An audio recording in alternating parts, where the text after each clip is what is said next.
எது நன்மை எது தீமைங்கிறத புரிஞ்சு கரெக்டாக மக்களுக்காக பேசுகிற இடத்துல இருக்கிறார். அதே நேரம் பாதிக்கப்பட்டவர் யாராக இருந்தாலும் அதோடைய பாதிப்பை உணர்ந்து சட்டம் என்ன சொல்கிறதுங்கிறத பேசுகிறார். ஸோ அதுதான் இன்றைக்கி தேவை. இன்றைக்கி நாட்டுக்கு தேவையான விஷயங்கள்.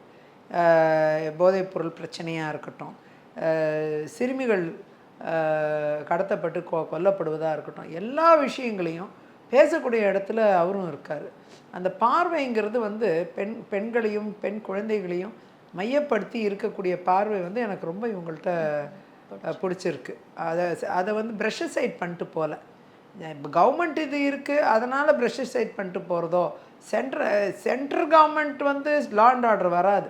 இருந்தாலும் கூட ஸ்டேட் கவர்மெண்ட் வேறையாக இருந்தால் கூட சரியாக பேசுகிறதும் தப்புங்கிறத சுட்டி காண்பிக்கிறதும் மாநில தலைவர் அவர்கிட்ட அந்த ஒரு சீரிய ஒரு தன்மை இருக்குது. புரிதலோடு பேசுகிறார்.